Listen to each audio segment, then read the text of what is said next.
क्रम और नसीब प्रेरणादायक कहानी।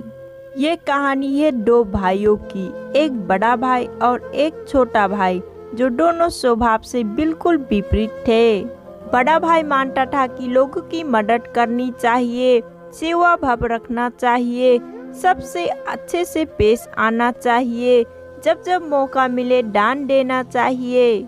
छोटा भाई मानता था कि जीवन एक ही बार मिलता है, इसीलिए उसे खुलकर जीना चाहिए, जो भी मन हो वो करना चाहिए, नशा हो, डांस बार जाना हो या और कुछ भी, जिसे खुशी मिले वो हर एक काम करना चाहिए।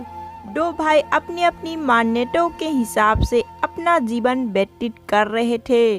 बड़ा भाई जो भी कमाता उसमें बड़ी मुश्किल से गुजारा कर पाता था, क्योंकि वो जब भी मौका मिलता दूसरों की मदद करता था। वो सत्संग सुनने जाता, मेडिटेशन करता, वो जितना हो सके उतना सारा जीवन जीने की कोशिश करता।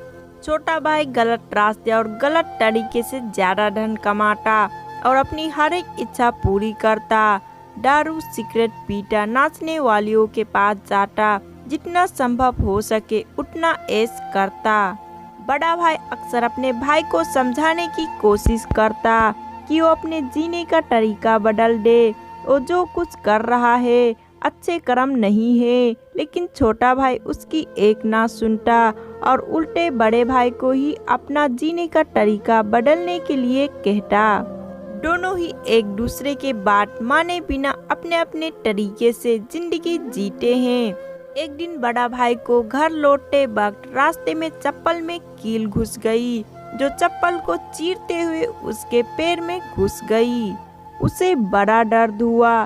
दर्द इतना ज्यादा था कि वो ठीक से चल भी नहीं पा रहा था, लेकिन फिर भी जैसे तैसे लंगड़ाते दर्द सहन करते अपने घर तक पहुंच गया। घर पहुंचने के बाद उसे बिल्कुल भी खड़ा हुआ नहीं जा रहा था।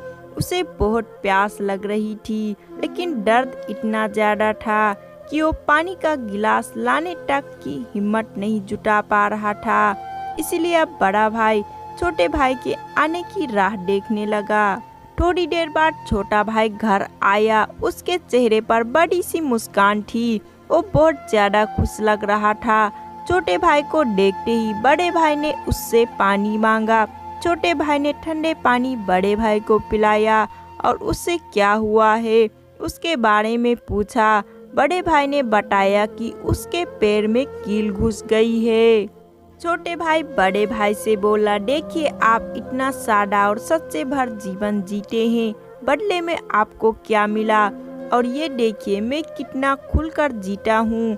इसलिए आज मुझे रास्ते में हीरे का हार मिला है।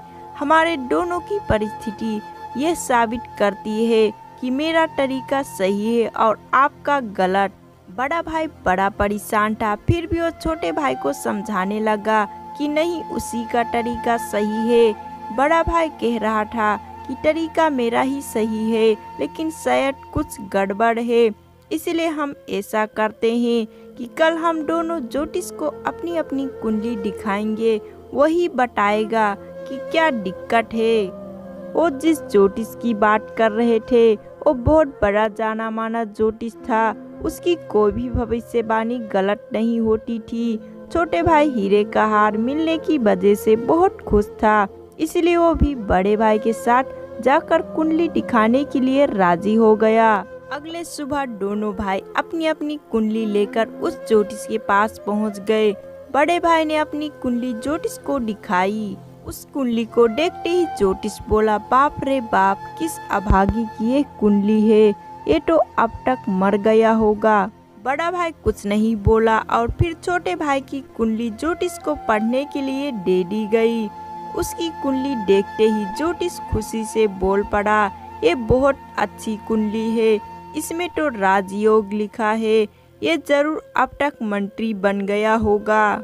दोनों कुंडली देखने के बाद दोनों भाइयों ने ज्योतिष से कहा कि ये दोनों कुंडली उनकी है और आपकी भविष्यवाणी गलत है, क्योंकि ना ही बड़ा भाई अब तक मरा है और ना ही छोटा भाई मंत्री बना है।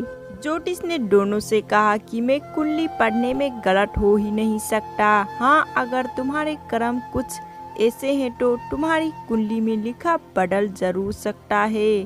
ज्योतिष ने पहले बड़े भाई से और बाद में छोटे भाई से उनके जीने का तरीका और वो कैसे कर्म करते हैं उसके बारे में विगत से जाना। ज्योतिष ने दोनों को समझाते हुए कहा कि मेरी पढ़ी हुई कुंडली गलत नहीं है, ये बड़े भाई के अच्छे कर्म है जिसने उसको कुंडली में लिखे मौत की जगह सिर्फ एक कील का दर्द दिया, और दूसरी तरफ छोटे भाई के बुरे कर्म हैं जिसकी वजह से उसका राजयोग चला गया और उसे सिर्फ एक छोटा सा हीरे का हार मिला जिसे जल्दी ही बेचकर खत्म कर देगा। तो दोस्तों, जैसे कर्म होंगे वैसे ही फल होंगे। अगर हमारा वर्तमान अच्छा या बुरा है तो हमारे पहले पुराने कर्म की वजह से, और हमारा भविष्य अच्छा या बुरा होगा वो हमारे वर्तमान के कर्मों के हिसाब से होगा। इसीलिए हमेशा ध्यान रखिए कि अच्छे कर्म करना ना छोड़ें।